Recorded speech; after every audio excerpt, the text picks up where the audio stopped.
കേരള പോലീസിലെ ഒരംഗം ലോകത്തിന്റെ ശ്രദ്ധാകേന്ദ്രമാവുകയാണ്. പോലീസ് ആസ്ഥാനത്തെ സ്വീകരണ വിഭാഗത്തിൽ ജോലി ചെയ്യുന്ന KP ബോട്ട് എന്ന വനിതാ SI ആണ് കേരളത്തിന് പ്രശസ്തി നേടിത്തരുന്ന സേനാ അംഗം. ആള് പക്ഷേ മനുഷ്യനല്ല, റോബോട്ടാണ്. ലോകത്ത് തന്നെ അത്യപൂർവമാണ് ഇത്. പോലീസ് സേനയിൽ റോബോട്ടിനെ ഉപയോഗിക്കുന്ന 4ാമത്തെ രാജ്യം ഇന്ത്യയാണ്. അതിൽ തന്നെ മനുഷ്യരൂപത്തിലുള്ള റോബോട്ട് ദുബായിൽ മാത്രമാണ് ഉണ്ടായിരുന്നത്. ഇപ്പോൾ ദുബായിൽ നിന്നുള്ള ഉന്നത പോലീസ് സംഘമാണ് കേരളം സന്ദർശിക്കുന്നത്. തങ്ങളുടെ റോബോട്ടിൽ നിന്ന് KP ബോട്ടിലുള്ള മികവുകൾ നിരീക്ഷിച്ചു പഠിക്കുക കൂടിയാണ് അവരുടെ യാത്രയുടെ ഉദ്ദേശം. പോലീസ് ആസ്ഥാനത്തെത്തിയ ദുബായ് പോലീസ് ഉദ്യോഗസ്ഥരെ ഉപചാരപൂർവ്വം KP ബോട്ട് സ്വീകരിച്ചത് സംഘാംഗങ്ങളെ വിസ്മയപ്പെടുത്തി. ദുബായ് പോലീസിലെ ഉന്നത ഉദ്യോഗസ്ഥൻ ബ്രിഗേഡിയർ ഖാലിദ് അൽ റസൂഖിയെ KP ബോട്ട് സല്യൂട്ട് ചെയ്താണ് സ്വീകരിച്ചത്. അദ്ദേഹം പുഞ്ചിരിയോടെ തിരിച്ചും സല്യൂട്ട് ചെയ്തു. കേരള പോലീസിന്റെ വിവിധ വിഭാഗങ്ങളുടെ പ്രവർത്തനങ്ങൾ സംസ്ഥാന പോലീസ് മേധാവി സംഘത്തിന് വിശദീകരിച്ചു നൽകി.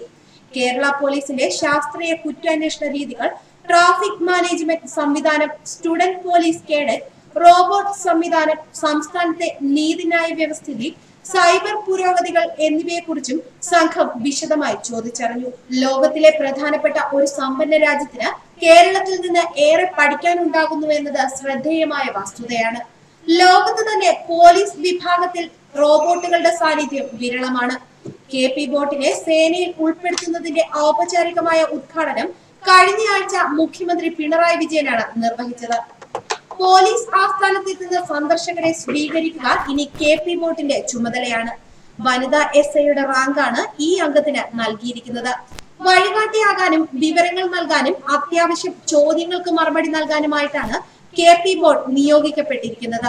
സന്ദർശകർക്ക് തിരിച്ചറിയൽ കാർഡ് നൽകുന്നത് ഉൾപ്പെടെയുള്ള കാര്യങ്ങളും നിറവേറ്റും. താമസിയാതെ സ്ഫോടക വസ്തുക്കൾ കണ്ടെത്തുന്നത് ഉൾപ്പെടെയുള്ള പ്രവർത്തനങ്ങളിൽ പോലീസിനെ സഹായിക്കാനും ഈ റോബോട്ട് സുന്ദരി ഉണ്ടാകുമെന്നാണ് അധികാരികൾ പറയുന്നത്. ഉദ്ഘാടന വേളയിൽ കൈക്കൂലി വാങ്ങുമോ എന്ന മുഖ്യമന്ത്രിയുടെ ചോദ്യത്തിന് അത് കുറ്റകരമാണെന്നും കേസ് രജിസ്റ്റർ ചെയ്യുമെന്നും KP ബോട്ട് മറുപടി പറഞ്ഞത് വാർത്താ പ്രാധാന്യം നേടിയിരുന്നു. ഇത് പുതിയൊരു കാൽവെപ്പാണെന്നും സാങ്കേതിക മേഖലയിൽ കൂടുതൽ ഇടപെടൽ നടത്താൻ കേരള പോലീസിൽ കൂടുതൽ കരുത്ത് നൽകുമെന്നുമാണ് അന്ന് മുഖ്യമന്ത്രി പിണറായി വിജയൻ പറഞ്ഞത്. 1 മാസത്തെ പരിശീലനത്തിന് ശേഷം KP ബോട്ടിനെ സേനയിലേക്ക് ഉൾപ്പെടുത്തുമെന്ന് പോലീസ് മേധാവി ലോക്നാഥ് ബെഹ്റ വ്യക്തമാക്കി. കൊച്ചിയിലെ സ്റ്റാർട്ടപ്പ് കമ്പനിയായ അസിമോ റോബോട്ടിക്സും കേരള പോലീസ് സൈബർ ഡോമും ചേർന്നാണ് KP ബോട്ട് വികസിപ്പിച്ചത്. നിർമ്മിത ബുദ്ധിയും സെൻസറുകളും ഉൾപ്പെടുത്തി വികസിപ്പിച്ചിരിക്കുന്ന KP ബോട്ടിന് വിവരങ്ങൾ ശേഖരിച്ച മനുഷ്യ നിർദ്ദേശങ്ങൾക്കനുസരിച്ച് പ്രവർത്തിക്കാനാകും. 1 മാസത്തെ പഠിപ്പിക്കൽ കൂടി കഴിയുന്നതോടെ കൂടുതൽ മേഖലകളിലേക്ക് KP ബോട്ടിനെ ഉപയോഗിക്കാനാകുമെന്ന പ്രതീക്ഷയിലാണ് കേരള പോലീസ് മേധാവികൾ. ലോകം സാങ്കേതിക വിദ്യാ മേഖലയിൽ വലിയ കുതിച്ചുചാട്ടമാണ് ഉണ്ടാക്കിക്കൊണ്ടിരിക്കുന്നത്.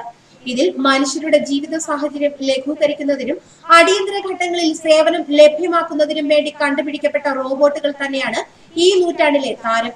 ആഗോളതലത്തിൽ പല കമ്പനികളും റോബോട്ടുകളുടെ സേവനം ഉപയോഗപ്പെടുത്താനുള്ള മത്സരത്തിലാണ്.